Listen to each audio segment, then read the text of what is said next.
Hello, gardeners. Welcome to another edition of your Gardening Week Live. This is going to be a good one today. We have 90 minutes of great gardening information. I'm going to tell you about my amazing interaction with Charles Dowding this week. I'll try to answer as many of your questions as I can, and I'll tell you what's going on with my face. All that up ahead. Let's start with a question from Mike. Wondering, and I'm assuming Mike is a male this week, putting a layer of compost on top of my veg garden, is it good to cover it till planting in spring? Thinking in terms of a black mesh garden tarp. I do think it's a good idea to cover your beds after you put compost or organic matter on in fall. But the cover that I prefer and the cover that I recommend is an organic cover, a mulch like leaves or grass or straw. Putting a mesh material or any type of artificial material that's been constructed on top of your bed really keeps out a lot of the natural forces. You want some of that rain and snow to get into your soil. You want the air to get to the interior of your bed so that those microorganisms can grow and decompose all that material. So if you put a tarp on top of the compost, you're really beginning to inhibit a lot of that beneficial activity from those microorganisms. So yes, definitely cover your beds going into winter, but I highly recommend that you use organic mulch to cover your beds and not a tarp of any type. Now, I have really windy conditions in winter. The mulch will often blow around. It'll uncover some of the soil, and I have to get back in and reapply the mulch. That's one reason why I like to use a blend of grass and leaves and straw as a mulch going into winter, because all those different materials interlock pretty well, stay on top, and the base, the part that touches the soil, will actually begin to decompose over the winter. You won't get that with a tarp. Thank you so much, Sharon C., for starting the day with a nice super chat contribution. I appreciate that greatly. And it's great to see a lot of the regulars checking in. Team Pumpkin is asking if I remember Team Pumpkin, and I do. In fact, I have something for everybody today that I want to talk about, but especially for you, Team Pumpkin, because you got me thinking about it. So I'll be talking about market gardens here a little bit later in this broadcast, in addition to lots of other information. Let's talk about my face. Now, last week, a few of you were probably wondering, I did get a comment thinking that maybe I had a bad sunburn, and I tried to put myself in the shadows a little bit last week because I think my face didn't look too bad. It's beginning to even out a little bit, so I've raised the lights a little bit for this week. But for you regular watchers, you can see that my face just doesn't look normal. Not that my face ever looked normal. But here's the deal, and I want to spend a little bit of time talking about this. I'm undergoing a treatment right now for potential skin cancer. Now, I have had 4 surgeries for skin cancer. I've had 3 basal cell carcinomas and 1 squamous cell carcinoma. And using Mohs surgery, where my dermatologist, who's an amazing doctor, goes in and will actually cut out the cancer.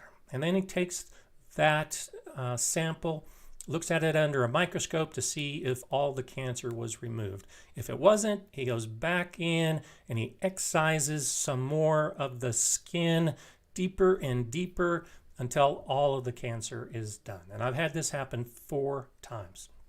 Well, to try to lessen that possibility in the future, he suggested a chemotherapy, which is what I'm undergoing right now. And so this is a 3-week regimen of a chemical cream on my face, and it's amazing. I won't go into exactly how it works, but the idea is that it will attack the precancerous growths, and my potential for skin cancer will be lessened in the future. One of the side effects is redness, peeling, pain, and that's what I'm undergoing right now. Now, I'm not bringing this up because I want any type of sympathy from you. What I'm trying to do is raise awareness of the possibility of gardening leading to skin cancer. Now, I'm an at-risk individual. I was a pilot in the Air Force. Some of you know that. The airplanes I flew were at high altitude, and we did not wear helmets. So I had about 20 years in the cockpit with my face being exposed to the sun. And I live at high elevation. My garden is at 7,500 foot elevation, and it's exposed to the sun. And all of that damage to my skin, in addition to being a kid who never wore sunscreen, I'm now paying the price for that. I always wear sunscreen. I always wear a hat in the garden, and I'm still susceptible to potential skin cancers. So the reason I wanted to start the show with this is because I really want to stress to you the importance of sunscreen, hats, and body protection when you are in the garden exposed to the sun. Even if you don't have some of those activities like I have, which really ravaged my skin in years past, it could be a potential problem for you. I have a video coming up early next year. I'm working with my dermatologist. I'll talk a lot more about what you can do to protect yourself, what signs you need to look for if you suspect you might have a potential skin cancer.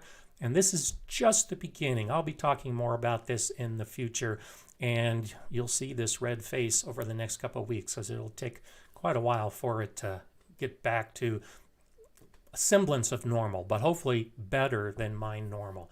So that's what's going on with my face. That's what I wanted to talk to you about this week, and I want you to think about that for yourself. Protect yourself with sunscreen, a hat, and other full body protection.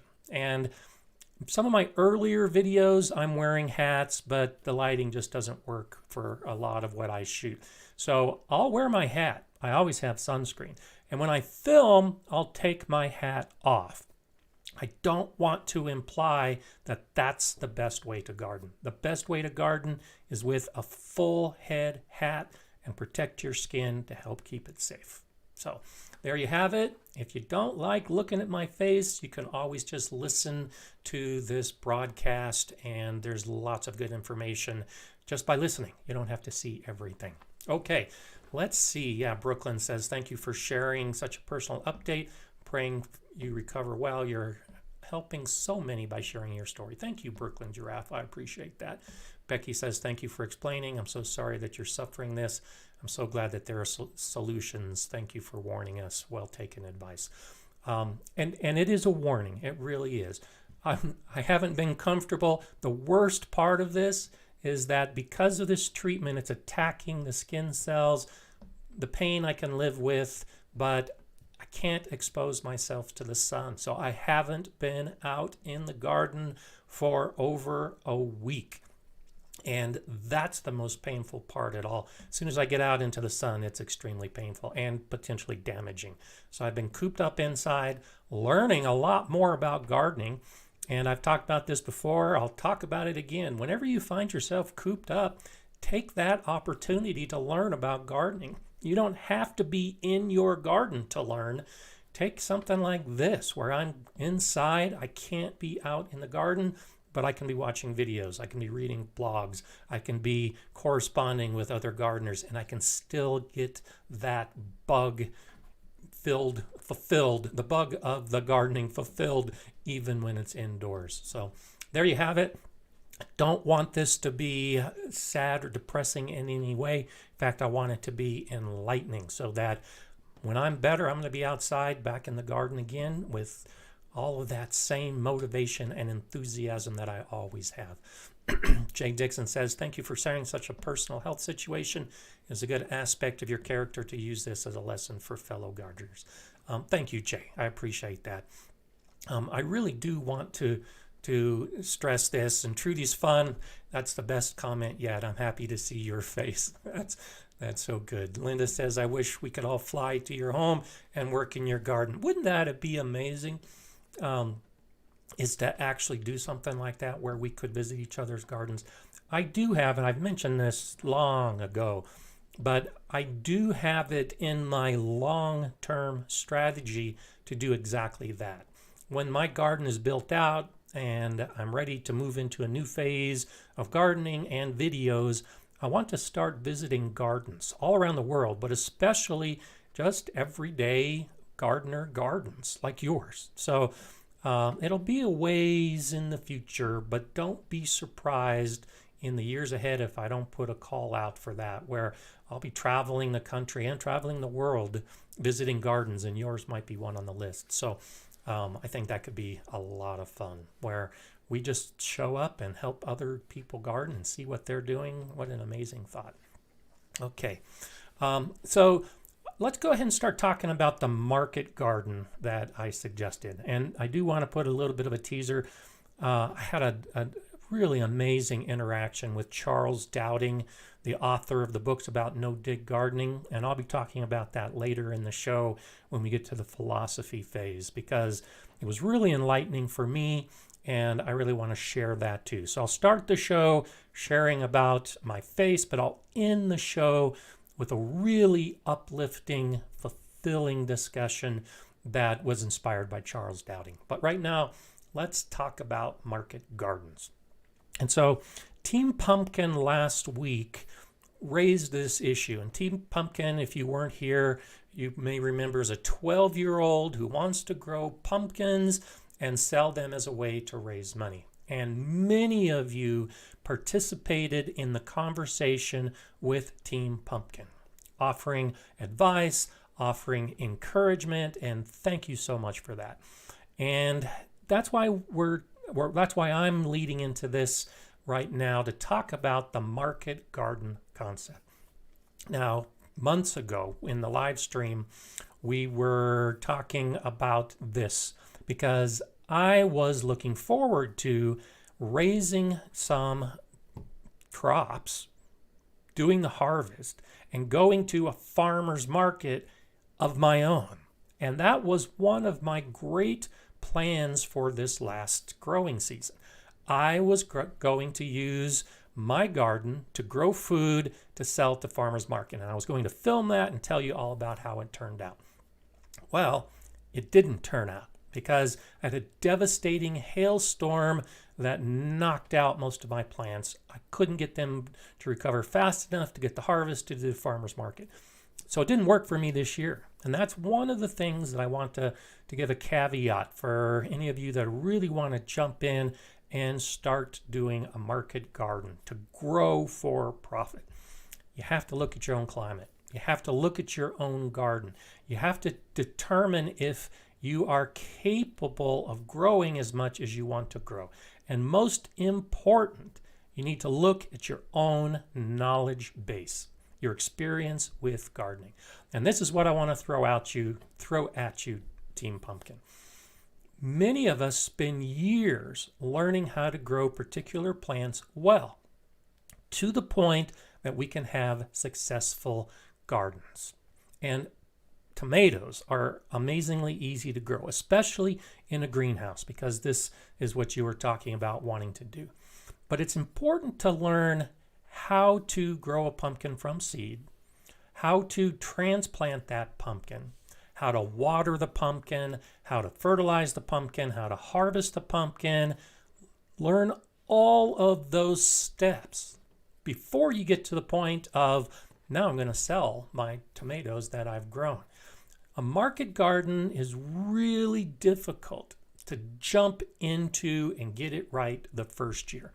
There's so much that needs to be learned, so much experience that needs to be gained.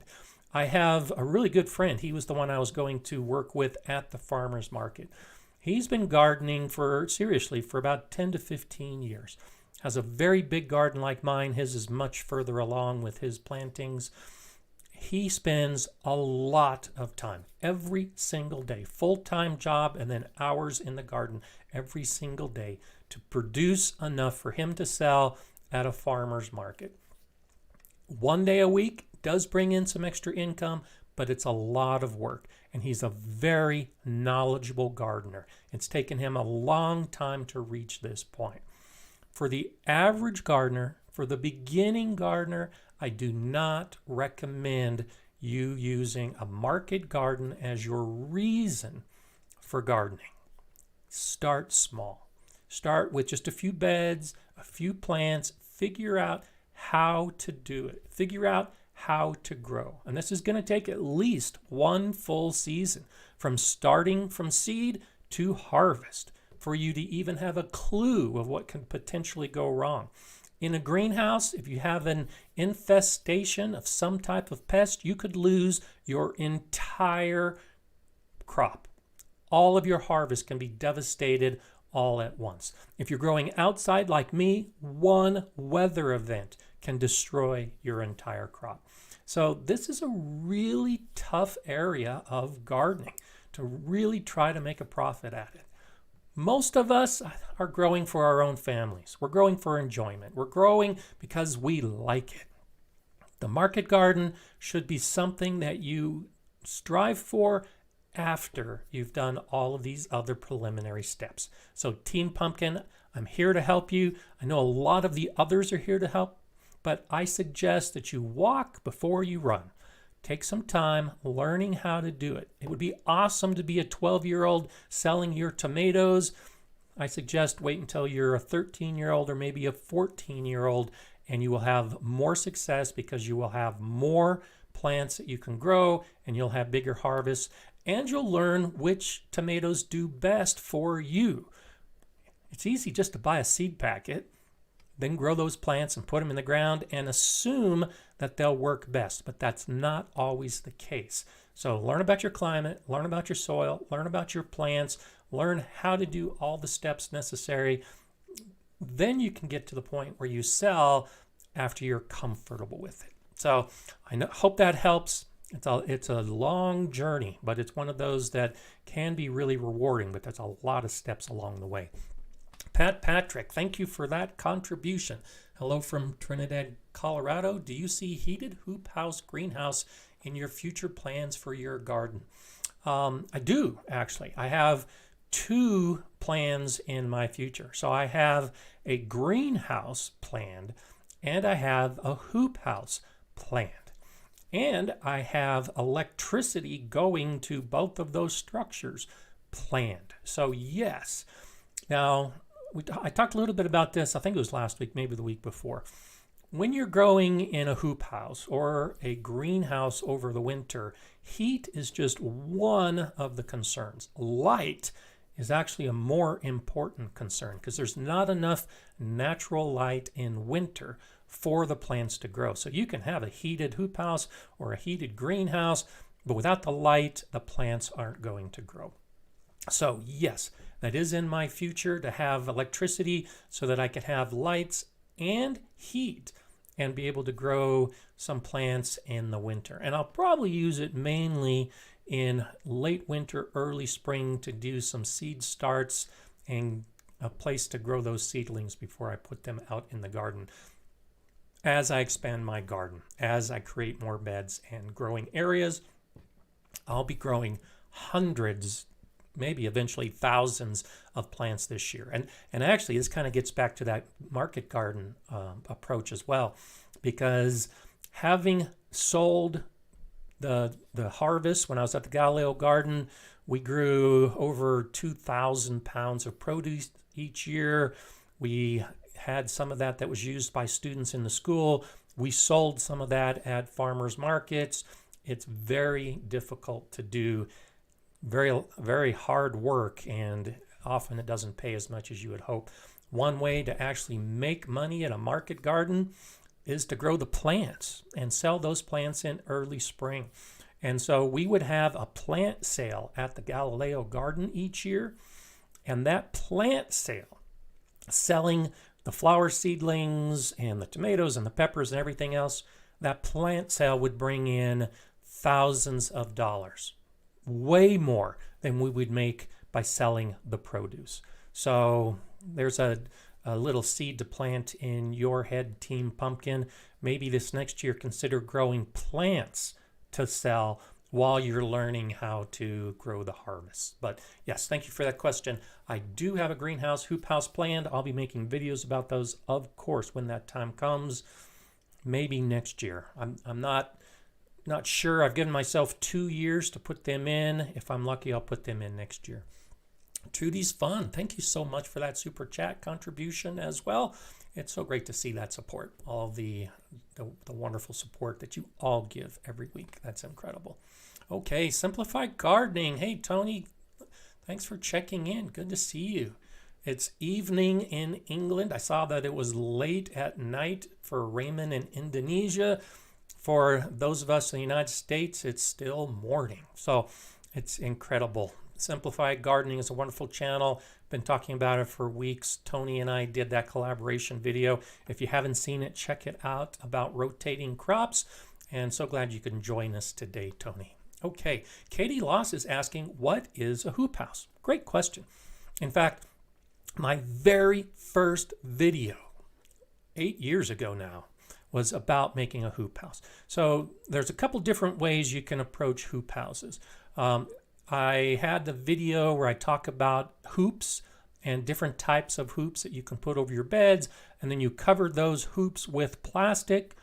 That is the simplest form of a hoop house. It's basically just covering a garden bed with hoops and plastic to add extra protection to help hold in some of the heat in cold conditions so that your plants can grow.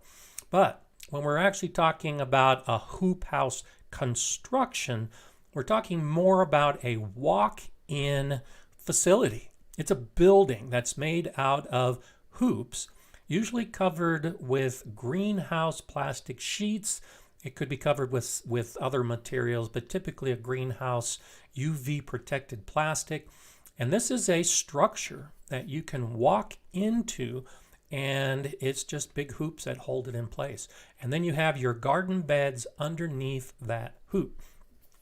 Well, in a typical hoop house system, you can increase your hardiness zone by 1 to 1.5 zones. So I'm in zone 5B. If I set up a hoop house in my garden, and we're talking one that is 7 or 8 feet high and maybe 10 or 12 feet wide, then I can actually be growing as though I was in zone 6B or zone 7A, which greatly extends my growing season. If I were to put some type of heat source, and especially a light source, into that hoop house, I can get myself another 1.5 zones, maybe even 2 zones. So in my cold Colorado winters here, if I have a hoop house, especially a heated hoop house, I could be growing as though I was living in Southern California or Alabama. So this is one of those things when we talk about hoop houses. It's an opportunity for you to extend your growing season by having some structure. A small hoop structure over a single bed, or a large hoop structure that you can actually have multiple beds underneath. So thanks for asking that question. Because it is a basic concept, but for a lot of new gardeners, it's one of those concepts that a lot of people don't even fully understand. Lena Abbey is saying, anyone else feel like they've fallen into a show hole when you run out of GardenerScott and Simplified Gardening videos to binge? That's a great idea. Now, I will tell you, between Tony's Simplified Gardening and my GardenerScott channel, we have close to 600 videos. That's a lot of videos to binge, and I encourage that you binge both of our channels because there's great information. And it's a lot of fun because Tony's been doing this for a long time as well. You can really see our progression as we've been gardening, as we become more knowledgeable, as we make better videos. We've been doing this for years, and you can go back and I'll be the first to say that my earlier videos are not that exciting. Good information, but not that exciting to watch. but they can be fun to binge, and especially this time of year, whether you're in the northern hemisphere moving into your winter or the southern hemisphere in spring moving into your summer. Take your off time, like I was talking about earlier, because I'm convalescing and I can't go outside.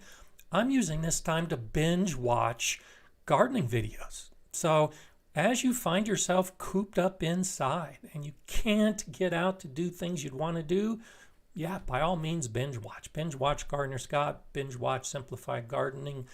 As far as a whole, that's funny, because if you've been able to watch all of us, I have all of our videos, I have great admiration for you, because that's a lot of hours of watching. But if you were to binge watch my channel and binge watch Simplified Gardening, guarantee you will be a much better gardener for your next growing season. So I was planning on talking about that next week in my philosophy section. So there's just a little seed planted right now of how we can approach our off time as far as taking advantage of some of this great information that's available on YouTube. Okay, Cherry Pie says, hi all, I'm from Cape Town, South Africa. I really enjoy your channel. Thank you for all the info. So good to see you checking in, and just goes to show South Africa, Indonesia, the UK, the United States, we're all gardeners all over the world, all the same concerns, and it's great to see you all here on a beautiful Monday. Tammy says, GardenerScott, when I am stressed out, I binge your videos. Your voice is soothing and I gain so much knowledge while relaxing. Thank you, Tammy. I appreciate that. Linda says, I started an online Master Gardener course. Short courses because of COVID. Great. That's an awesome idea. There's a lot of online stuff. I'm hoping to do that in the near future, to have some online courses of my own. It's a great way to expand your knowledge and to just become a better gardener. Yes, there's nothing like getting your fingers dirty to put those seeds in, put those plants in, but developing that knowledge ahead of time really makes a big difference. Stephen Luna says, check out Epic Gardening. I just found it. He had a great video on attracting birds I thought you would like. I consider Epic Gardening one of the best gardening channels available. He's incredible with incredible information. He's also, I think, about the fastest growing gardening channel on YouTube. He has over 800,000 subscribers right now. He'll probably hit 1 million subscribers at the beginning of next year. Great information, great to listen to. I binge watch Epic Gardening videos of my own. So thank you for that suggestion. I've got some videos of my own coming in a few months, talking about attracting birds as well, and also beneficial insects and all the rest. And Epic Gardening is one of those channels where he covers some great information and does it very well. There's a lot of YouTube gardening out there, many channels. One of the reasons I started this channel is because I felt a lot of information was misleading. Some of it was flat out wrong. And this is by some of the most popular gardening channels. Some of that information is wrong. That's why when I come across a channel like Simplified Gardening, like Epic Gardening, like my own channel, I really try to highlight them, because we are all focused on facts, research-based information, and showing you how to garden. I don't want to say correctly, because I don't think there's necessarily a right or a wrong, but there is a good, a better, and a best way to do gardening. And there are definitely some good channels that show you, with good information, some ideas that you should take into your approach to gardening. So thank you for pointing that out. Okay. Isabel says, hi from Quebec, Canada. I also started a garden with your videos and just love it. That's wonderful. Jennifer Segrist says, Garden Answer is a wonderful channel to watch as well. A lot of flowers. Yes, Garden Answer. I'm tracking close to 200 channels, gardening channels on YouTube. Garden Answer recently went over 1 million subscribers. She has a great channel. She covers a lot of different subjects, just like Epic Gardening. They cover a lot of indoor plants. I don't do much in the way of indoor plants, but yes, thank you for that suggestion, because Garden Answer is a wonderful channel. She's also been around for a while, making lots of videos, and so there you have it. In fact, actually, Epic Gardening and Garden Answer are two of my top 3 channels. If you were to watch those two, in addition to Simplify Gardening and GardenerScott, you would be able to do nothing else for your entire winter. That's how many hours of gardening videos we have, and it's all good stuff. Not all, because they're the same. If you look at some of their earlier videos, they're just like me and Tony, where we look like deer in the headlights in front of the camera. But it's all good information. Okay. Okay, so Heidi Clark, let me go ahead and reiterate. We started with about 50 when I told the story about my face, and now we're up to about 200. So let me just reiterate a little bit. Thank you, Heidi, for suggesting that. My face looks the way it does because I'm undergoing a chemotherapy treatment for my skin. I've had some skin cancers in the past, and my dermatologist thought that this was an appropriate course of action at this point. And so my skin is inflamed as a side effect from the chemicals that are attacking the precancerous skin growths that are on my face. And I apologize if it's not pleasant to look at, but I didn't want to cancel today's show. I wanted to go ahead and continue talking about gardening to all of you who want to hear. So please don't be concerned. It's fine. Just think of it as a severe sunburn that most of us have experienced at some point, and that's what's going on with my face right now. It hasn't slowed me down from watching videos. That's why we started talking about this. It has slowed me down from getting outside into the garden because I can't expose myself to direct sunlight right now. But that's the answer to my face. I may say that one more time as we proceed through, just to catch any other stragglers that are filling or coming in late to this live stream. So thank you for pointing that out, Heidi. Thanks for keeping on top of things. I'm good. I'm fine. My face is just a little extra red, but all the rest is good.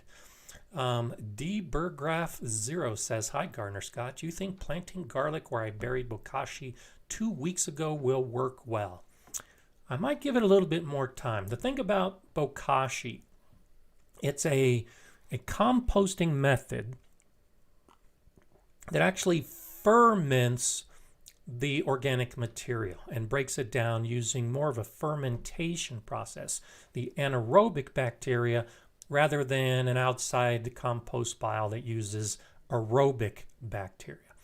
Well, one of the things that anaerobic bacteria in a fermentation process results in a change in pH, an acidic pH. So Bokashi is a great way to do indoor composting of food scraps, and then you put it outside. But it can lead to a temporary lowering of soil pH. And the bacteria that are present are anaerobic bacteria rather than aerobic bacteria. And the soil bacteria are typically going to be aerobic bacteria. So in the first few weeks, when you put Bokashi in a bed, you kind of have that battle going on between the aerobic and the anaerobic. The anaerobic are going to lose, they're going to die, and then the pH balances out. 2 weeks is probably a minimal point. I would say if you can, give your garlic at least another week. It's probably not going to be terrible if you plant in a bed that is amended with Bokashi in a 2-week period. I would just have some concerns that an acidic environment, that anaerobic bacteria, when the garlic cloves are put into the soil, have no idea how it could affect the cloves, but I suspect that it could cause some initial decomposition of those garlic cloves, because the bokashi is active and that bacteria is breaking down organic material, live organic material like the food scraps.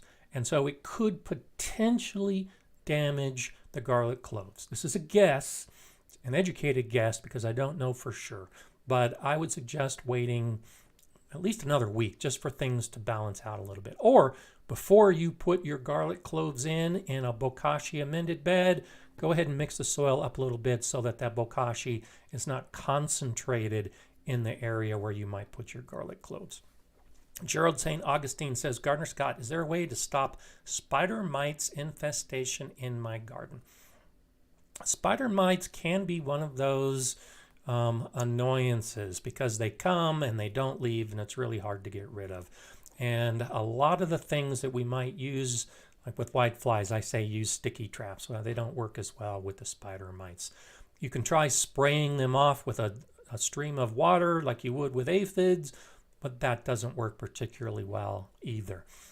Neem oil, you might have some success with. Diatomaceous earth, you might have some success with. What I encourage, and it's one of those things that might not help right now, but it helps in the future, is just to develop that well-balanced garden where you have predatory insects that will help take care of those spider mites, and birds too. There are birds that'll come in and they'll eat spider mites. So try to encourage lots of insect activity in your garden. Try to encourage bird activity in your garden, and that'll help. But yes, there are some chemical controls you can look into. I try to practice non-chemical approaches, but some of the, the water, the neem oil, the diatomaceous earth might be some short-term fixes. Long-term, just look to increase the biodiversity in your garden, and that can probably help. Okay, let's see what else we have popping up here. So good to see the conversation back and forth. Jay and Heidi, thank you so much for the contributions. Heidi says spider mites don't like cold water. Just let the foliage dry before the sun hits the leaves. Also good air circulation. Good point. Yes, I didn't bring up air circulation. That is one of those things that can really help if you have a spider mite. So you might want to get in and do some pruning. If you see an area that's infested, you can go ahead and prune it out, and that'll relieve some of that infestation and also improve the air circulation. Yeah, thanks so much for that. Okay, Dolly Perry says, I'm trying to evaluate places to store my dahlia tubers. Any ideas? A cool, dark, dry location is the best place to store any of those tubers or bulbs that you've dug up and you'll be putting back in the ground in spring. It's challenging, especially in an environment like mine that is so dry. You don't want the tubers or any bulbs that you're storing to dry out. If they desiccate in storage, then when you attempt to plant them in the spring, they might be dead. They probably won't grow well. So you do need to have some moisture. Now, I've seen some methods that actually use moist sand. So you take like a cardboard box or a wooden box and you put some moist sand in it, and then you put your tubers on that moist sand and you cover the box lightly. Check on them regularly because you don't want mold or fungus to be growing on your tubers. So you want a cold, dark, mostly dry environment. You don't want it wet, because a wet condition, if you have really wet sand that you're putting your tubers in, you'll definitely have some mold and fungus, probably some decay. So those are some of the ideas I have. I know people that will wrap them in newspaper. You don't want them touching, because where they touch, it can also lead to potential rot issues. So consider a definite dark location, cool location. The question is the balance of the moisture, and whether you put them on something like wet sand separated or wrap them in newspaper. Those are a couple ideas. I encourage you continue to do some research into that, continue to look at that, and you'll probably see that most of the methods come down to one of those kind of variations. Okay. Oh, yes, Jennifer Segrist says the photo is one of GardenerScott's subscribers. Let's go ahead and get into that. Usually do that at about the 30-minute point. But the background behind me today comes from Michelle Diehl. And for those of you that don't know, that might just be joining the channel or new to this live stream, each week I try to show a background from my garden or from a garden from a viewer like you. And so Michelle sent me this photo of her garden, and that's what's on the screen. So Michelle, if you're out there, thank you so much for the photograph and for contributing. Michelle has one of those incredible gardener stories. When she was 4 years old, she was hit by a car, broke half the bones in her body, was in a coma. I didn't think she was going to live. She did. Not only did she live, she thrived. She was the only child of 5 to go to college. Her late father introduced her to the idea of gardening, and it's one of those things that's really helped in her life. And as she's getting older, some of those injuries, I think, are starting to affect her again. So she's had to create a garden with the help of her husband, Brett, that enables her to garden close to the house in an easy manner. And this is the system that they set up. And I think it's an incredible way to garden. First off, for an incredible gardener who has overcome a lot of adversities and found that gardening can be one of those things to give you enthusiasm and motivation to keep pushing through life. I really admire that in you, Michelle. But to find a way to garden like this one, and I've had questions about this in the past. Can you put a raised bed on top of a concrete pad? And the answer is definitely yes. And so Michelle and Brett have this garden on their patio, and it's raised beds on top of concrete. You fill it with soil, you grow in the beds, and you have a garden. You don't need a lot of space. You don't need to build a big area of wooden raised beds directly on the soil. You can grow in raised beds just about everywhere. And Michelle's garden here is a great example of that. And I wanted to put it on the screen today, not only to share Michelle's story, but to show you a different way to garden, a different way to approach things. If you think you are limited in what you can do because you have a very small backyard or maybe a very small front yard, which would be the only place you can garden, consider something like this. Just some concrete block beds on top of whatever the surface is that you have, and you can start a garden and you can start growing. It doesn't need to be big. A single bed is all you need to grow a huge amount of produce that you can use in your household. So Michelle, thank you for this photograph, and thanks for asking the question. David Gingras is asking, where do we send pictures? If you'd like to share your garden and your gardener story, you can send it to GardenerScott at GardenerScott.com. And I appreciate there's been a lot of interest in this. I've got enough photographs to last for weeks ahead, so every week I'm planning on sharing this. Occasionally I'll pop in a picture of my garden just so you can see where I'm at in my growing season. But go ahead and send it to GardenerScott at GardenerScott.com, and I'll put you in the queue and talk about your photograph, your garden. And if you'd like me to share your story, please include some information about that. And if you would also, just go ahead, just give me permission to use your photograph. I don't want to assume that if you send a photograph that you want me to show it. So if you'd like me to show it, please do be explicit and give me permission to use your photograph, just so I don't embarrass you if you were just sharing a photo that you didn't want the world to see. Because literally there are people from all over the world on this live stream right now. So thank you asking about that. Mama Cass checking in from Southern Indiana. Don't be sorry you're late. You can always go back in the replay and see what you missed. And I'll say this because I know we have a lot of new people checking in, or new people in the replay. But as soon as this live stream is complete, it takes a little while, but YouTube publishes it as a video, and you can watch whatever you missed in the video. And if you wait a couple days, usually on Wednesday or Thursday, I'll put up timestamps that were compiled by my daughter, and they'll tell you exactly which topics we discussed and what time you can click on to go straight to that topic. So it's great to see you here, Mama Cass, but don't worry about what you missed. You can check on the stuff earlier as soon as you have opportunity. If you wait a couple days, you can click on the timestamps to get directly to what you missed.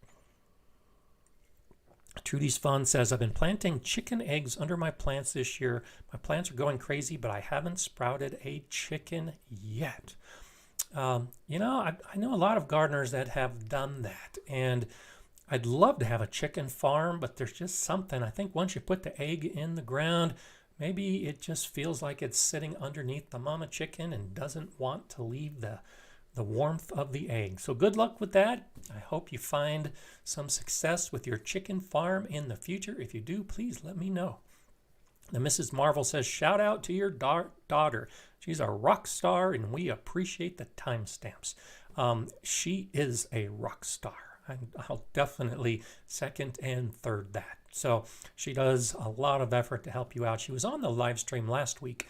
Not sure, I haven't seen her check in this week. But thank you. I appreciate that. She does do a lot of work. Della Peachy says, hi from the 30s in Iowa. We've had some cold. It's part of the same system. We're not that far from Iowa. We had some really cold conditions. Yesterday was cold and foggy all day long. Our high was near about 40 degrees Fahrenheit. Let's see, that's about 4 degrees Celsius. It was a cold day yesterday. It's warming up a little bit today, but yeah, there's some cold weather in the middle of the United States. That's why I'm wearing my flannel shirt. It's definitely cold, and the furnace clicked on. It's getting to be the change of season that some of us don't necessarily look forward to, but it does offer new opportunities in the garden. So let's go ahead and talk a little bit about that right now. When you get to that point of your season where you're cleaning up your garden as you move into the fall, there's some things that I think are important to consider. Now, a little while ago, I was talking about attracting beneficial insects to your garden to deal with things like the spider mites. One of the ways to attract beneficial insects is to plant flowers, some ornamental grasses, some plants we think of as weeds. You grow a lot of those type of plants, they'll attract beneficial insects. And the insects will overwinter in that material, in those plants. So there are many plants that I do not cut down in the winter, especially ornamental grasses. And a lot of my perennial flowers, I'll cut the flowers back, but I'll leave a good amount of the leaves in kind of a mound. It serves a couple different purposes. One, when I get snow on those leaves are an incredible insulator.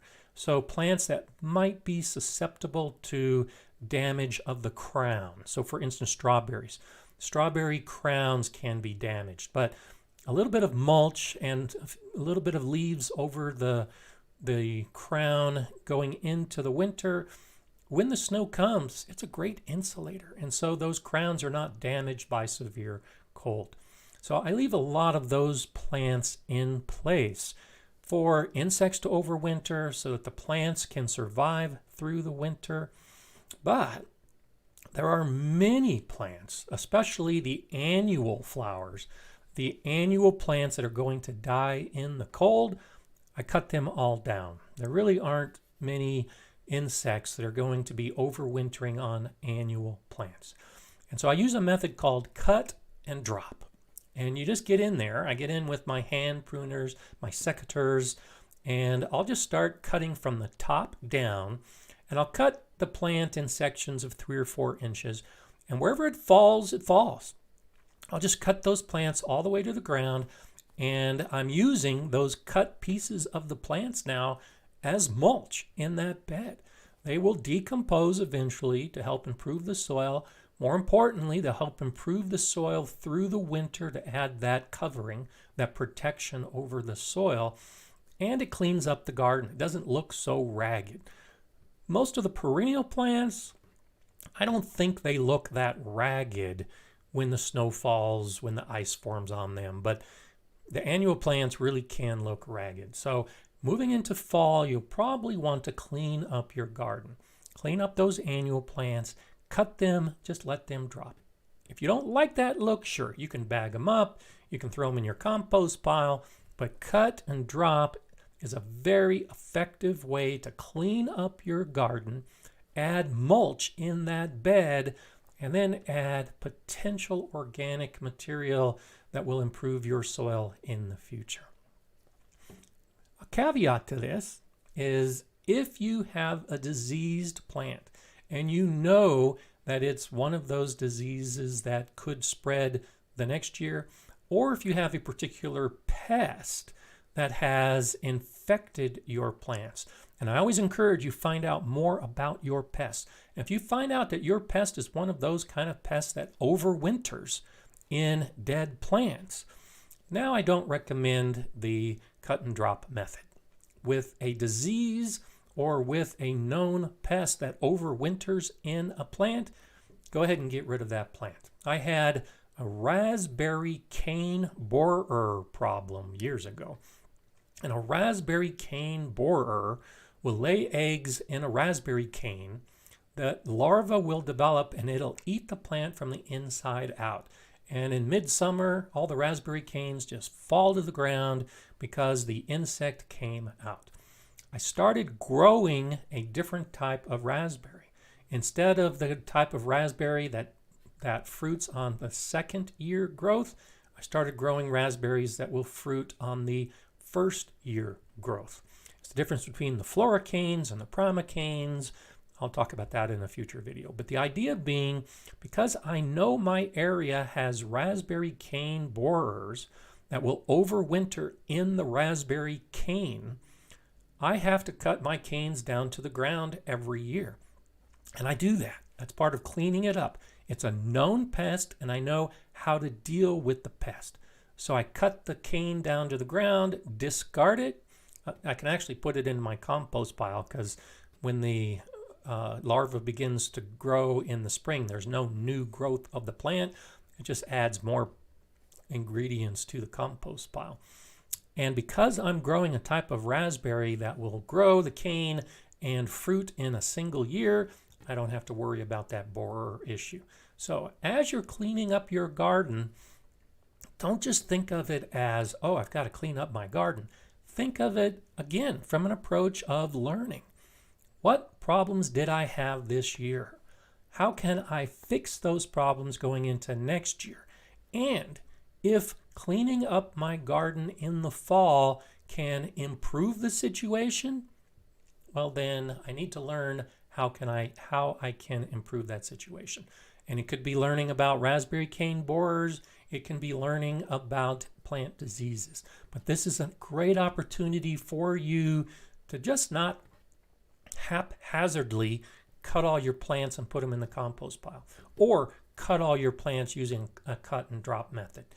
Learn about your plants, learn about your pests, learn about your diseases, and this is what really gets you to become a better gardener and a more effective and successful gardener. So start doing a little more research in this free time that we're not actively in our garden, either going into the winter or going into the summer, to learn about all of these other organisms that have such an impact in the way we grow.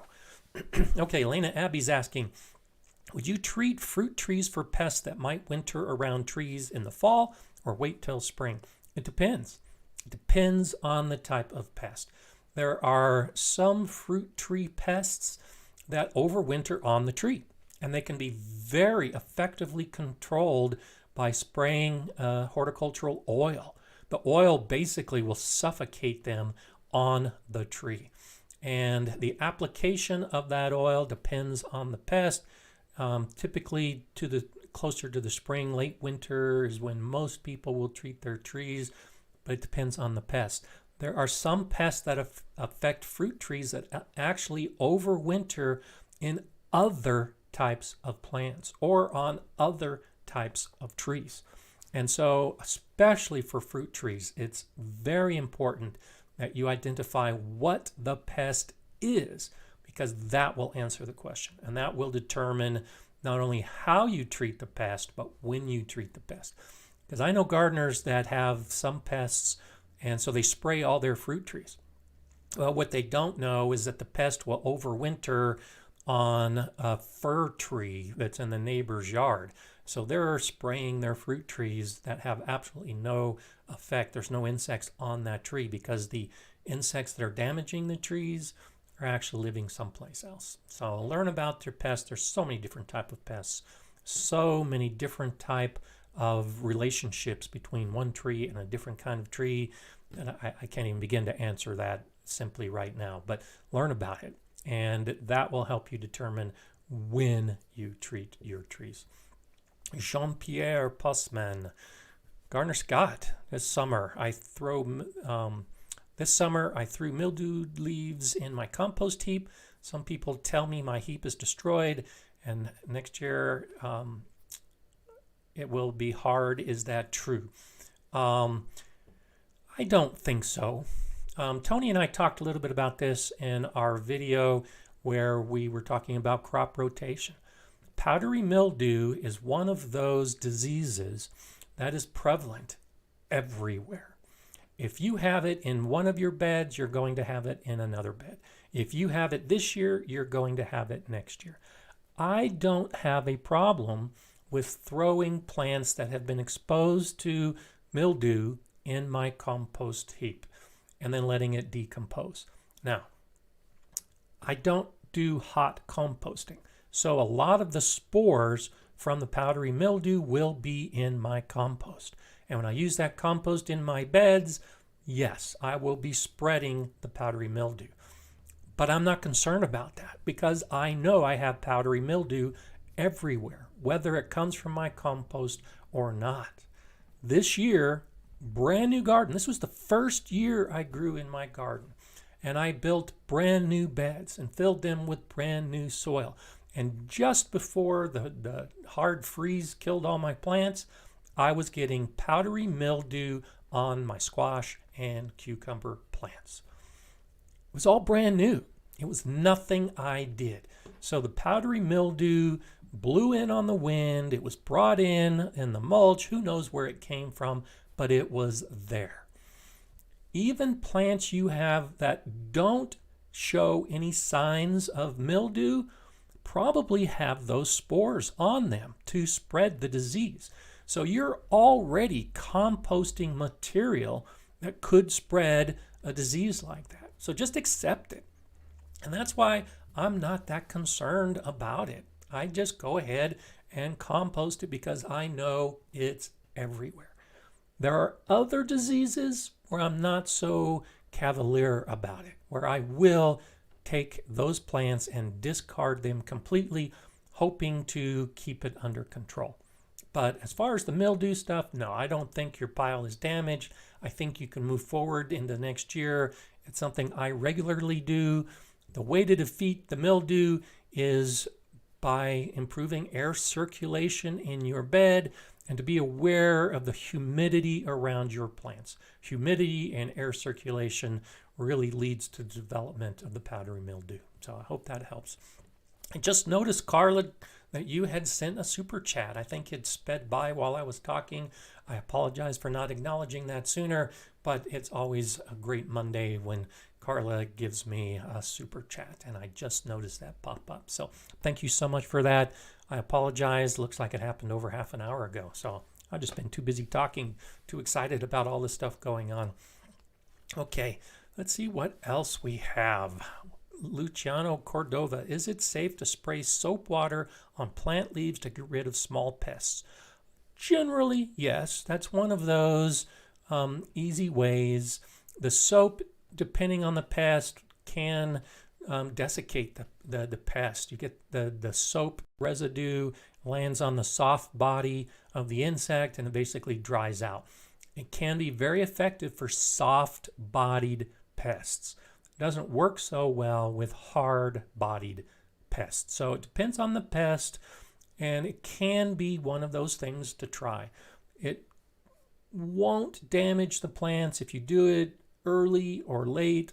if you spray soap on your plants in the direct sunlight, you could damage your plants. Anyone who's ever watered their or washed their car using soap in the sunlight, you may have found out that you had spots in the paint that never were able to be buffed out. I had that problem. One of those raised money for the volleyball team, and you pay them to wash your car, and you pull in, they wash the car, they don't rinse it off completely, and then you end up with spots in your paint from the soap residue. That can happen on your plants as well. So if you do use soap for insects, I encourage you don't do it in the bright light, and I do suggest that you come back later with water to wash off any of that soap residue. It's not going to kill your plant, but it could damage the leaves, and if that concerns you, take that under advisement. Okay, Denver 1865, good to see you again. I'm using the fall season to make sure I update my garden journal before I forget what happened this year. Good for you, great idea. It's definitely something I suggest. Also cut and covered Bishop's weed patch with cardboard. No toxic weed killer. Good for you. I've been filming a video. I'm hoping to get it released soon, but cardboard is a hugely successful way to deal with weeds, especially pernicious weeds. And I think fall is a really good time to do it. If you wait until these weeds are actively growing, then cover them with cardboard, the weeds that spread by rhizomes, especially some of the grasses that you try to get rid of, they'll be alive and growing. And cardboard can be effective, but it may not kill the weeds. But in the fall, as a lot of these plants are beginning to go dormant into the winter, if you cover them with cardboard, and then if you put a mulch or soil on top of that cardboard, you're going to smother those plants. And through the winter and in the spring, as the soil microorganisms start growing again, those plants are susceptible to rot and decomposition. So if you can do it before they start growing again, you can, in most cases, get rid of some of those type of weeds that just keep spreading that you're trying to deal with. Great suggestion. Go ahead, cover them with cardboard in the fall.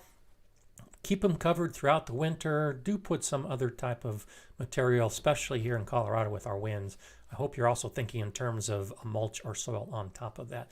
But that can be very effective at killing the plants underneath, be it grass or weeds. And that's what I'm doing in my landscape, is covering huge areas with cardboard, then covering it with soil, and then covering it with mulch, so that next year I can start growing some more plants in those areas. And that's what my video will be about. Teddy Bear DIY. GardenerScott just wanted to say greetings from South Africa. It's great to see all the participation from South Africa today. And it's good to see you, Teddy Bear DIY. Thanks for checking in. Joe Francis says, earthworms love the cardboard too. Absolutely. The glues that are in the cardboard are like dessert for the earthworms. They'll love eating the cardboard. So not only will the cardboard smother the plant material underneath, but yes, the earthworms will explode in population, and they'll also start chowing down on that organic material that the bacteria is starting to decompose. So it's a great way to improve the soil underneath in an area that you want to improve the soil. Now, the cardboard is a very effective barrier. So not a lot of rain is going to work its way down, because the rain has to soak the cardboard and then go down to the soil. And not a lot of oxygen is going to find its way into the soil as well. Cardboard is a very effective barrier. That's why it's effective at killing the weeds. But once the earthworms and the other soil organisms start breaking it apart, great way to improve the soil. River Song says, I'm prepping a section of yard this week with cardboard and compost. Good for you. That's a great idea. And I'm planning to do a lot more of that as the season progresses. Simplified Gardening says, mate, I'm leaving the studio, go home. I will be listening but cannot join in further conversation. So I will say bye to everyone now, but I'm staying to listen to the rest. Thanks, Tony. And goodbye to you. I mentioned earlier, Simplified Gardening. It's Tony O'Neill in the UK. Great gardening channel, and one I highly recommend that you watch. or binge watch, like we were talking about earlier. Goof Dame and GardenerScott, what are your thoughts on polycrystals in the soil? Products like Soil Moist. That's a good question. And I've used polycrystals in the past. I still have a lot of polycrystals. I have mixed feelings, and I've read mixed research on this. And so this is one of those amendments that you use in the soil where you have some research that says it works, and you have some research that says it doesn't work. And a lot depends on the environment, and a lot depends on the soil. So the idea is that you put these polycrystals in the soil, and they will expand, they will absorb water. And then that water is available for plants as the soil dries out. And yes, there is truth to that. But the issue I have, especially in a region like mine that's very dry, when the soil is dry, those crystals will release some of the moisture back into the soil. So when you water, those polycrystals are absorbing a lot of that water. And so it's one of those situations where I question just how effective it can be. Because when I'm watering dry soil, the polycrystals are absorbing a good amount of that water before the soil, or at the same time as the soil. And so in some sense, it's robbing the soil of water, which means you need to water more so that the polycrystals can absorb water and the soil absorbs water. And that's where the problem comes in, is if you become reliant on those crystals, you might not be watering as much as you should. So the crystals stay hydrated and the soil doesn't. And it has to achieve that balance for everything to work right. It should, but with the microorganisms having those ups and those downs, with the dry and the wet, I think it's better to use organic material. A good compost, good organic material is going to do the same thing. It's going to absorb moisture and hold on to that moisture. And it also serves as food for the microorganisms in the soil. The polycrystals are not going to be a food source. They are synthetic. They will be in the soil till they eventually break down. So I would encourage to use organic material instead of polycrystals. In a pot, for potted plants, the crystals can serve a better purpose. But in the garden at large, I think compost and other organic materials is a better way to do it. So Linda Hardwick, thank you so much. I saw that super chat come in. I love your GardenerScott mug. I just noticed it on your last sip. Thank you. GardenerScott mug. For my mug and t-shirts and all the rest, you can check on the links below, the videos that I produce. That'll take you to the merchandise store and give you an opportunity. And you can join me as I sip my GardenerScott mug too. And Nachi G, #1 fan, thank you for that contribution as well. It's great to have you here. Thank you so much for acknowledging that. I think that's wonderful. Okay, Teddy Bear DIY says, GardenerScott, I just wish a garden shredder did a better job of shredding loose leaves and weeds instead of jamming up when you chuck them in. I've had that trouble with shredders before. What I use now for my leaves and lighter weeds is I use my leaf blower. Now, if you have a leaf blower, and if you have a quality leaf blower, most of us think of leaf blowers. You have leaves in your sidewalk and your driveway, and you blow them into the street, and then the city comes and they clean the streets. Don't do that. Those leaves will wash into the gutters and into your waterways. It'll clog it up. It's a terrible way to use the leaves. Instead of blowing the leaves with my leaf blower, I turn it around and I actually put it on the other way, because not only does your leaf blower blow, but it sucks. And so you can actually set up a leaf blower, most leaf blowers, to suck. So I suck up the leaves and I suck up the smaller weeds. And when they get sucked up through that leaf blower, those blades very effectively shred the leaves. So when I'm collecting the leaves in the fall to use in my garden, I like to use my leaf blower as a sucker. and it shreds up the leaves and grass and small weeds pretty effectively. And I find it a little bit easier than using a shredder. I've used shredders and chipper shredders in the past, and you're right, they just don't bring the material down to a small enough size for the leaves. They just go right through. But think about a blower. If you have one, reuse it in that manner, or might be a reason to invest in a blower to use as a sucker. Amy Soden says, I got my GardenerScott shirt the other day. Thank you. I have a couple new designs coming out, and thank you, Amy, for that. Look for a couple new designs that just popped up this week. They're not on the YouTube links yet, but the YouTube links will take you to, or can take you to the Teespring links, and that's the site where I have GardenerScott at Teespring, and I've got a lot more t-shirts to choose. So I'm hoping for some warmer conditions so I can show you some of those neat new t-shirts, because I really like my t-shirts too. And in addition to my mugs, I have a couple different mug choices. So thank you for pointing that, Amy. That's nice. Yeah, Bettina says that a lawnmower will shred leaves and weeds too. Absolutely. I do use lawnmowers for the leaves that fall on the grass. The problem I have with lawnmowers on sidewalks and driveways is because of the gap underneath the lawnmower, a lot of it tends to shoot out underneath the lawnmower, so it doesn't collect as much, which is why I like to use the blower sucker to suck up the leaves in driveways and on sidewalks and in rocky areas. But absolutely, definitely a lawnmower is a great way to do that.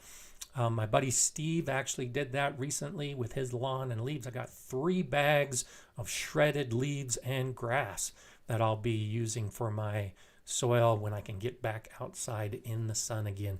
And so for those of you that might be joining late, if you're wondering what the deal is with my face, I'm undergoing a skin cancer chemotherapy treatment that's making my face all red and inflamed, and I can't get outside in the sun to get to work in the garden. So all's good, at least another week before I can get out there. But when I do, I got those leaves, I got that shredded material ready to go thanks to my buddy Steve, and that's definitely something you should be considering. If you're raking up your leaves and putting them in bags on the curb for the garbage man to tote away, stop that. Take those bags, put them on your beds as mulch, use a lawnmower to shred them up, put them into your compost. They're great materials to use in your garden. And leaves are much better than a lot of other compost materials. So if you're composting your garden refuse, the squash plants and the tomatoes that fell to the ground and all that other stuff we put in our compost, the kitchen scraps, that's great. Loaded with different nutrients. But they don't have a lot of minerals. Leaves have minerals. The tree roots will bring up the minerals, put them into their leaves. So if you have a compost pile with a mix of leaves and other garden material, it can create a wonderful balanced compost, balanced in nutrients and minerals. And shredded leaves are a great way to do that. So good suggestions. Thanks for that. And Teddy Bear says, been through the chemo yourself 5 years ago. It's not fun. Yes, thanks for pointing that out. It's not fun, but it is one of those things that many of us have to get through. And so just get through it, and it gives us opportunity to have healthier lives in the future. Thanks so much for that. Yeah, Lisa G says, feed leaves to your worms. I show that in one of my worm videos where I put shredded leaves in my worm bins downstairs. Absolutely. Because the materials that you're feeding your worms might not include a lot of those minerals. So another great way to get balanced worm castings is to use the shredded leaves. It's a great idea. Thanks for suggesting that. Okay, let's go ahead and talk a little bit about the philosophy for this week. And I had mentioned earlier that I was going to tell you about my discussion with Charles Dowding, and it was just incredible. And I wanted to talk about this philosophy at some point, but the interaction I had with Charles Dowding this week really acted to make this point for me. And so I'll put this out for you. Last week I did a video about why I don't practice no-dig gardening. Now, no-dig gardening is a method that's been around for a while, but Charles Dowding has written a series of books, wonderful books, a lot more about no-dig gardening. His books include information about plants and how to garden in general. But the concept of no-dig gardening, as it has been spread by Charles Dowding, is using compost, a lot of compost, as your primary amendment in your garden. And once you have a nice nutrient-rich soil, you can cover it with compost, and that's all you need to do. The soil organisms will continue to keep your soil nutrient-rich, and every year you just add a couple inches of compost, and that's it. There's no digging. And by digging, we mean digging in and turning this organic material into your soil to incorporate it. You let nature do all the work. And that's what Charles Dowding has written in his many books. Well, when I did this video talking about no-dig gardening, it was why I don't practice no-dig gardening. Many reasons, and please watch that video. It'll help explain it a lot more. It's my soil is terrible, it's hard, it's compacted, there's very little organic material in it to start. And I could pile 6 inches of compost on top of it, as Charles Dowding suggests in his book, and start from there. But my garden is just too big, and I can't afford to buy that much compost. And I don't have enough organic material to make that much compost. So I'm practicing no-till gardening, which is incorporating material into my soil by digging. And so my most recent video talks about the difference between no-dig and no-till. And so the reason I mention this, if you haven't seen those videos, is when I came out with the no-dig video saying why I don't do it, I had a large number of comments saying how great no-dig was, and why I should practice no-dig, and how I was missing the point with no-dig, and a lot of those type of situations. And then that's why I had the second video, and I probably should have done the other way around, but I'm well aware of what no-dig is and what no-till is, and a lot of gardeners confuse the two. So some people were saying I should practice no-dig when they're really talking about no-till, but I don't want to go into that right now. Instead, I want to talk about Charles Dowding. Because so many people had so much concern that I was not practicing no-dig gardening, some of these people who know Charles told him about me and my video, and that I wasn't doing no-dig gardening. And I say in the video that I was not attempting to disparage Charles Dowding in any way. It just doesn't work for me in my garden. And this is where the interaction began, because Charles Dowding reached out to me. And while some authors may have felt slighted that I dissed their method, instead he acknowledged that I'm growing in an area that has very little rainfall. He obviously, at least in my opinion, did some research, because he estimated for me that my area gets about 20 inches of precipitation a year. In actuality, because I live a little bit higher from Colorado Springs, my area gets closer to 18 inches of precipitation a year total. And that includes all the snowfall. So not a lot of water. This year, we've only had about 9 inches of precipitation. And that includes some very wet snowfalls we had earlier in the year. So this is a very dry environment. Charles Dowding recognized that. He acknowledged that.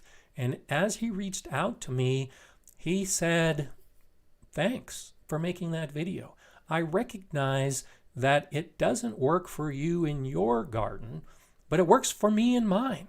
He's growing in England in a very wet environment, and he has access to a lot of organic material, and he has some amazing compost bins. He makes, I think he's got 4, maybe 6. He has these huge bins where he makes his compost. And in each bin, he makes about a ton of compost. So he's got ample amounts of compost he's making himself. And that's another great channel you should consider watching, is Charles Dowding's No Dig Gardening channel. And you can see how he does it. It's a great method. Doesn't work for me. But this leads into the philosophy. Charles Dowding, instead of trying to convince me that I should be practicing no-dig gardening, instead of complaining and criticizing me because I'm not practicing no-dig gardening, instead he was supporting my choice and was offering me well wishes into the future for my choice of gardening methods. And so that brings us to the philosophy. I think Charles Dowding is an amazing example of what it means to be a gardener. And a gardener is accepting of other gardeners. We don't feel that there's only one way to do things right. We acknowledge that there are many different ways to garden because all of our gardens are different. All of our climates are different. All of our soils are different. All of our weather is different. All of our plants are different. And so if I say I don't practice no-dig gardening, a gardener says, okay, I understand that. Tell me more. Explain to me why no-dig gardening doesn't work for you so that I can educate myself and make my own choices. I don't want to say it annoys me. It concerns me when gardeners have found a way that works best for them, and then when they hear a differing viewpoint. When someone says that a different method is working, well, now a conflict develops. And I've seen this too often where one gardener says, this is the way you should garden. And another gardener says, no, this is the way that you should garden. Well, they're both right. For each of them in their individual gardens, that's the best way to garden. So I really try to stay away from telling you what the best way is for you. I will give you examples of how I do it.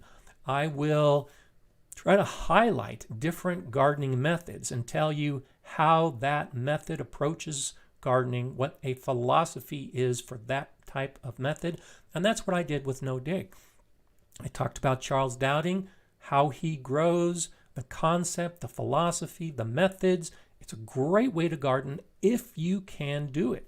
If you live in an area that's moist and you have great access to compost, no-dig gardening is a wonderful way to do it. But it's not for all of us.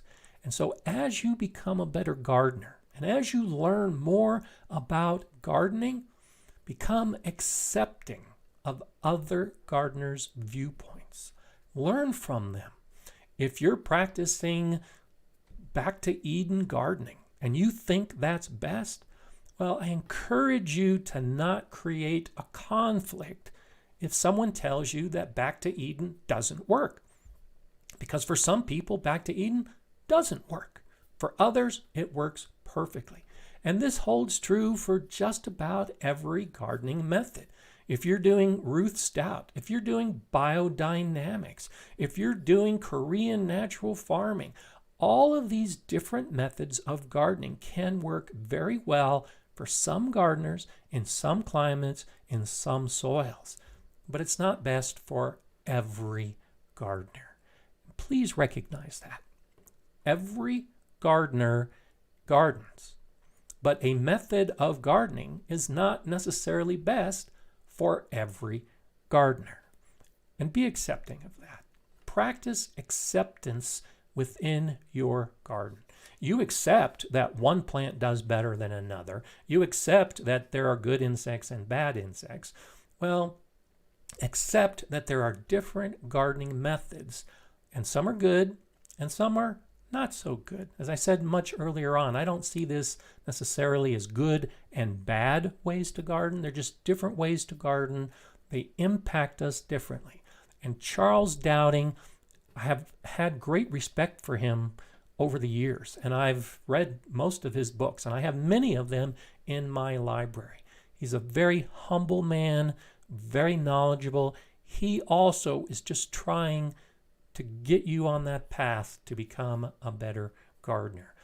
And for someone who is world famous, who's written books and has developed a method of gardening that is his method as most of us view it, well, for him to say, yeah, I recognize that it doesn't work for you, and I offer you the best wishes moving ahead as you develop your soil and your garden the way you can. Charles Dowding is a true gardener in every spirit of the philosophy as I view it. So I wanted to share that story with you, not only to once again, as many people have said in many forums, say that Charles Dowding is amazing with the way he's gardening and what he's accomplishing in his plot in England. But this is my first exposure to him directly, to see that he really is a good man, that he really is a good gardener. And he cares not only about you, but he cares about me and how I garden. And I'm the one that's trying to care about you and how you garden. And that's what's so amazing about this worldwide community, is that we can all be connected and we can all help each other out. So as you move forward in this next gardening week, start thinking about acceptance. Start thinking about those gardeners that do things differently than you. And that's not bad. There's nothing wrong with that. You just need to learn to practice gardening in a method that's best for you.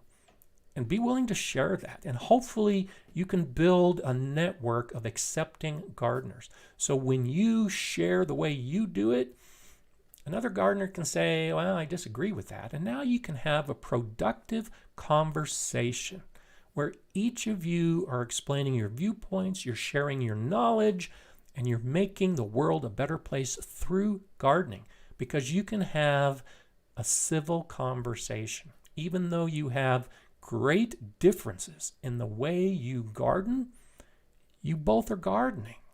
You're both trying to achieve the same result. And it doesn't matter how you get there, just garden. Garden the best way you can and accept other gardeners and how they garden, and realize that we've got this great community. And many of you are here today on the GardenerScott channel in this live stream sharing your story, and I appreciate that completely. Dina Martinez says we should all take that as an example to live that kind of life, supportive, accepting, and helpful with positivity.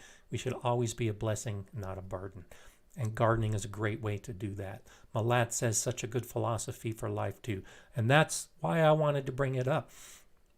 So much of what I think about gardening holds true to life in general. And I've said that before in videos. I've said that before in the live stream. I will say that again. And that's why I try to grow gardeners. When I say I'm growing gardeners, I'm not growing somebody. I'm not trying to teach you how to plant a seed so you can plant a seed and that's all you need to know. I'm trying to grow somebody like Charles Dowding. I'm hoping to help you develop into someone like Charles Dowding, where you can be a recognized expert and still acknowledge that there are other better ways of doing things for other people. Thanks for that. Luciano Cordova says, you do you. I like that method. Absolutely. You do you. Garden how you want to garden. I practice so many different methods. I've been trying to develop a GardenerScott method of gardening so that I can maybe write a book and do videos about it. But I practice so many different methods. I borrow from so many different philosophies that it's hard for me to develop my method, because I don't think there is a single best method. Even within my garden, there are some methods that work better in one bed than another bed. And that's how I approach it. And that's how I suggest you approach gardening. And that's how I suggest you approach life. There are different situations in life where one thing works better than it would in a different situation. So Yes, there was a little subtle message there about gardening and how it applies to life, but please take note of that. You can have a difference with another gardener without creating conflict. Instead, turn it into an educational opportunity for both of you moving forward. Okay, and I'll go ahead and finish now because David is asking. Obviously, David Valdez has joined late. So I'll talk a little bit about my face as we close out today. I appreciate your concern. Think of it as a serious sunburn, but I'm undergoing a skin cancer treatment. This is a little bit of chemotherapy on my face right now. It's a 3-week long process that ends in a couple days, and then I'll start healing. It's to attack the precancerous skin growths that I have developing on my skin. And the side effect is the inflammation and the fact that I just don't look as pretty as I normally do. And I appreciate your best wishes and your concerns about that. If you missed the conversation earlier, I encourage you go back to the beginning of this live stream where I talk about protecting yourself, about potential skin cancer in the garden, about what you can do to keep yourself safe, because I'm at that point where gardening is hazardous to my health, but I'm still going to garden. So I need to take those safety precautions, and I encourage you to learn more about it. So if you came in late and you're wondering about skin cancer and my face and chemotherapy and all the rest, go back in the replay and watch the beginning of this video where I spend more time talking about that. Jennifer, thank you so much. I don't necessarily think that I'm always pretty, but I appreciate that sentiment. It's wonderful that you share that. And Linda, thank you for that as well, that I'm in your thoughts and prayers. It's so good to see everybody every week. It's so good to share this time with you. I try to be accepting of all of you and all of your differences. I try to be accepting of all gardeners. It's obvious to me now Charles Dowding is a good man with similar thoughts. I encourage you to reach out to him and thank him if you ever have that opportunity for being a good gardener, because he has that same philosophy. We're all on the path to becoming better gardeners. And by being on that path, I think a better gardener is just a better person all the way around. There you have it. I'll see you next week when we do this all over again. Hopefully my face won't be quite as red, but we'll talk about it again. I'm GardenerScott. Enjoy gardening.